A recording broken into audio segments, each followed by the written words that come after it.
premier prix du Grand Prix de Nouvelles de la ville d'Aubagne 2016. Par amour, jusqu'où peut-on aller? Le sourire de Lucienne. Pour nous laisser du temps, dans l'éventualité que ce soit réellement le bon jour, ce matin, avant de quitter ma chambre, j'avais laissé un mot sur la table. Ne vous inquiétez pas, je l'emmène à Fontaine-de-Vaucluse. J'avais déjà repéré que le minibus réservé aux excursions restait garé tout près de la sortie de secours. Chaque lundi, Isabelle conduisait le véhicule et emmenait un petit groupe dont je faisais souvent partie, constitué de 4 ou 5 personnes parmi les plus valides, pour se rendre au marché hebdomadaire. Je me sentais prêt. Lucienne était en forme, si on peut dire, et la direction avait autorisé sa sortie par cette belle matinée au ciel dégagé. Le jour idéal, me dis-je. Discrètement, j'avais emporté un gros gilet supplémentaire pour qu'elle n'ait pas froid, et je m'étais moi-même habillé en prévision de la chute de 15 degrés à laquelle je nous destinais. Le tour au marché n'avait pas été très long, et le convoi, qui avait péniblement déambulé en clopinant dans les ruelles du village, fut rapidement de retour.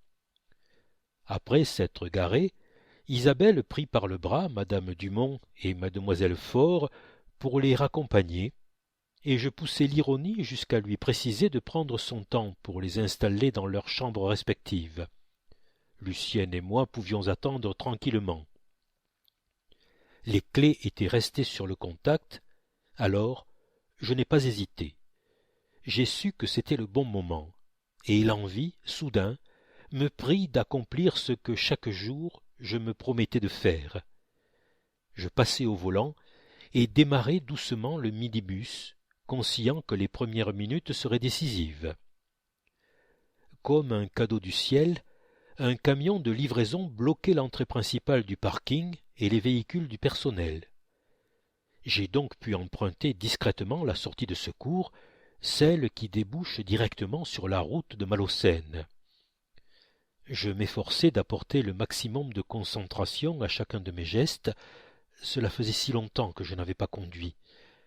D'un coup d'œil rapide, je constatai que Lucienne somnolait paisiblement, ce qui me rendait la tâche plus facile, et je souris en réalisant qu'il n'y a pas que le vélo qui ne s'oublie pas.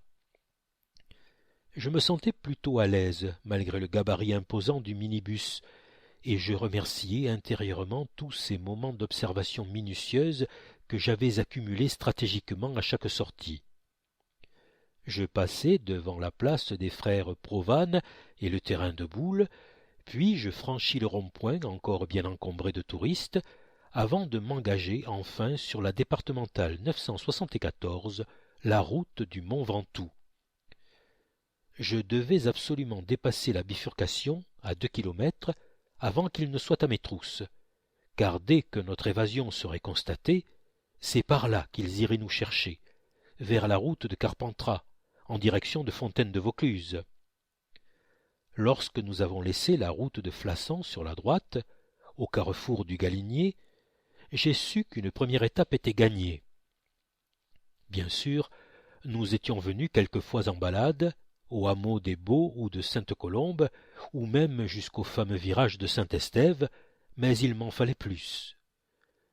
Pendant que nous attaquions la montée, je laissais les souvenirs affluer, et je m'imbibais des émotions restituées. Les sensations étaient tenaces, tactiles ou sensorielles, mais en tout cas intactes, gravées en moi, cachées dans les replis et les circonvolutions de mon cerveau, par chance préservées, mais toujours à fleur de peau. Je tournai la tête vers Lucienne. Elle ne dormait plus et semblait regarder par la fenêtre. Je guettais en vain une réaction de sa part. Pourtant, elle ne pouvait pas ne pas se rappeler. Cette route, forcément, avait laissé une empreinte quelque part, j'en étais certain. Alors, tant que je n'avais pas besoin de changer de vitesse, je posai ma main sur sa cuisse, comme elle l'avait fait tant de fois, mais ce geste de tendresse n'a pas déclenché de réaction. Elle n'a pas eu de mouvement de recul, et c'était déjà bien. la peur que je voyais si souvent s'emparer de son regard, l'affolement même que le moindre contact pouvait déclencher, me tordait le ventre, et le simple fait d'accepter ma main sur sa cuisse m'inonda de joie. Un instant, j'ai pensé faire un arrêt, mais non, pas ici. S'il nous rattrapait, on serait forcé de rentrer, et tout serait gâché. Il fallait continuer, aller jusqu'au bout. Alors j'entrepris de lui rappeler tous ces indices précieux, en lui racontant mes souvenirs, qui étaient aussi les siens. Peut-être que des événements anciens, des choses marquantes de sa vie, m'avait-il dit, oui, peut-être que des sensations lointaines seraient encore perceptibles. Comme la première fois où nous avons parcouru ensemble cette route, serrée sur la selle inconfortable de la 650 Triumph empruntée à Léon, mon meilleur ami. Au guidon de ce bijou, emblème d'une époque révolue, j'avais savouré cette ascension un peu folle, et j'osais enfin lui avouer que, pendant que j'enchaînais souplement les virages, j'étais bien plus troublé par ces courbes plaquées contre mon dos que par la puissance du bolide. Et toutes nos escapades dans cette forêt du géant de Provence, à gratter au pied des pins centenaires les bosses formées sous les amas d'aiguilles sèches par le chapeau fragile des lactaires délicieux, qui sautaient allègrement dans la poêle quelques heures plus tard, tu t'en souviens? Et les cabanes de nos petits-enfants, derrière l'esplanade du pavillon de Roland, ou dans les buissons touffus de Perrache, et les promenades organisées pour cueillir les plaques spongieuses de mousse épaisse qui décoraient ensuite notre crèche de Noël, et les journées d'été, où la canicule étouffante nous poussait à monter chercher la fraîcheur en gravissant l'étroite combe de Curnier. Ce dimanche d'avril, où nous n'étions encore que fiancés, on était monté pour faire un panier de morilles, et une grosse averse nous avait poussés à nous mettre à l'abri dans la cabane de berger, au jas du Roussas. Tu te rappelles? Par la suite, lorsque nous avons dû anticiper la date de notre mariage, et que le jour des noces il tombait encore un déluge, ton père a commencé son discours par « Dans notre famille d'agriculteurs, la pluie est un cadeau divin. » Personne n'a compris pourquoi nous rions autant. Et les branches de houx, dont la cueillette était réglementée, mais qui nous tentaient chaque année, avec la découpe piquante de leurs feuilles et leurs petites grappes de boules rouges. Et cette fois où tu chantais à tue-tête pour guider Suzanne qui se pensait perdue au milieu de l'impressionnante forêt. Et les glissades des enfants sur la piste de luge derrière le chalet Reynard, des moments tellement précieux. Et les multiples pique-niques que nous déballions après la marche, devant le jas de la Couanche, au retour des séances de ramassage du bois, et les gros paniers de boudougne, ces pommes de pin qui servaient à allumer le feu, à éclairer le feu, comme on disait, et le brame des cerfs que nous allions surprendre à la mi-septembre vers la route de Sceaux, fascinés par ces cris puissants qui résonnent et vous prennent aux tripes. Tu te collais toujours à moi, et cela faisait rire les petits, Papy et sa biche, et la transhumance des moutons, vers l'estive dans les nombreuses bergeries d'altitude, que nous ne manquions pas de saluer chaque année, tu t'en souviens? Combien de nichoirs avons-nous installés afin de favoriser le développement des mésanges, l'oiseau prédateur des chenilles processionnaires qui dévastent cette forêt si précieuse? Et les poèmes issus du célèbre canzonière de Pétrarque, que nous emportions souvent dans notre musette pour les savourer à l'ombre d'un cèdre. Toutes ces fois où nous sommes montés au Ventoux, dis, ma chérie, tu t'en souviens? J'avais récupéré ma main, car nous venions de franchir les 7 virages, et je me demandais pourquoi personne n'avait encore eu l'idée, comme dans la montée de l'Alpe d'Huez ou la descente vers les Bouches de Kotor au Monténégro, de numéroter cette succession de virages jusqu'au sommet. Peut-être pour ne pas entamer le moral ou la détermination des cyclistes, de plus en plus nombreux à se mesurer au ténor du Tour de France. Et la grande boucle, justement, t'en souviens-tu? Les 15 fois où le Tour a monté le Ventoux, j'étais là, les 3 premières avec mon père, mais pour toutes les autres, c'est ensemble que nous avons encouragé les champions qui affrontait les 21 kilomètres d'ascension. Tu étais encore plus mordu que moi. La famille et les amis plaisantaient volontiers. La route du Tour, pour le Ventoux, c'est Lucienne qui devrait faire les commentaires télévisés. Elle en connaît un rayon. Oui, tu étais imbattable sur les détails techniques. Fatch, un dénivelé de 1600 mètres, avec une élévation moyenne de plus de 7%, et presque de 11% par endroit. Faut le faire, disais-tu avec enthousiasme.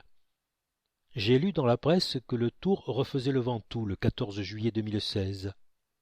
Où serons-nous en juillet? Cette route, je l'avais empruntée tellement de fois que je pouvais anticiper chaque virage, et à travers les bois, il n'existe pas une draille qui me soit inconnue. Nous venions de passer le grand parking du chalet Reynard, et l'ascension se poursuivait maintenant à découvert, sur la tête nue et caillouteuse du massif calcaire qui lui vaut le surnom de Mont Chauve. Quelques voitures étaient garées à côté de la fontaine de la Grave, chère à mon mentor, l'humaniste et entomologiste Jean-Henri Fabre, dont une citation issue de son « Une ascension au Mont Ventoux » se découvre sur la façade de la maison cantonnière. Pour me taquiner, tu m'appelais Jean-Henri, en empruntant les mots de Jean Rostand pour dire que j'étais ton grand savant qui pense en philosophe, voit en artiste, sent et s'exprime en poète. Je me concentrai à nouveau sur la conduite pour enrouler les 9 derniers lacets qui mènent au sommet.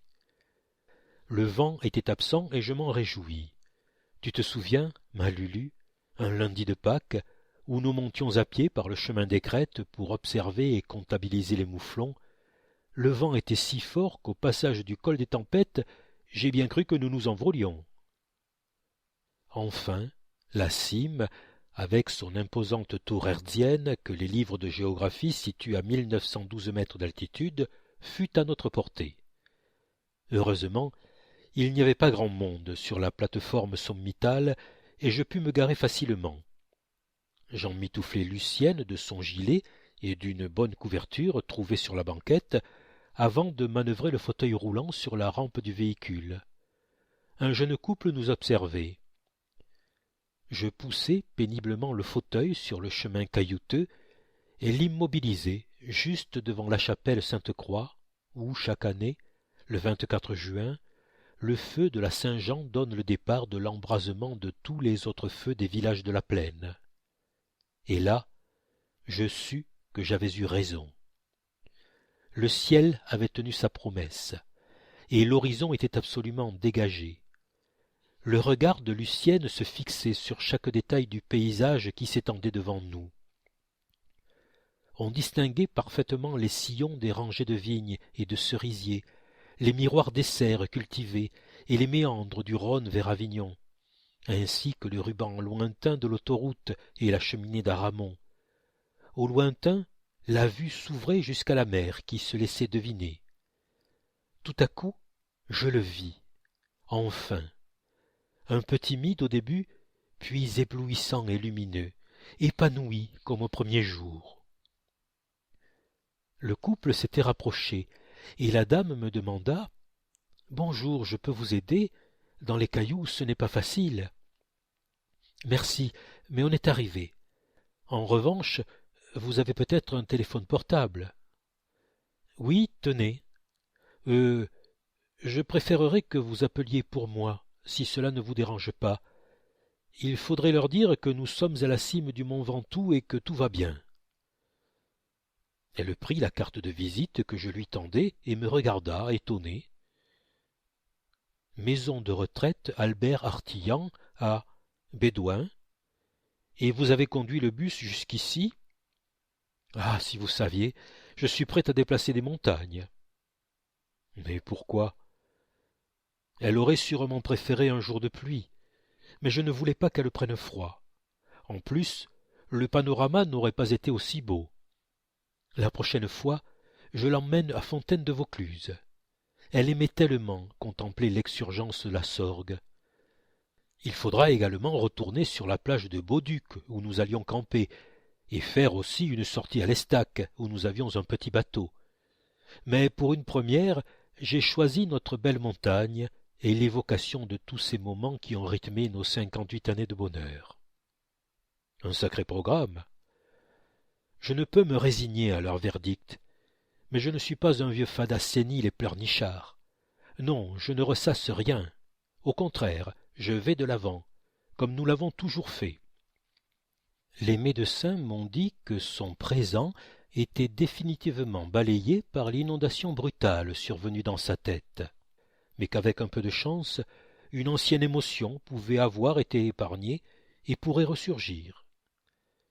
Il n'y a pas de tristesse, j'accepte, comme elle, c'est la vie. On ne sait pas à l'avance ce qu'elle vous réserve, et heureusement d'ailleurs. Je voulais tout simplement le revoir. Je comprends, ce lieu est magnifique.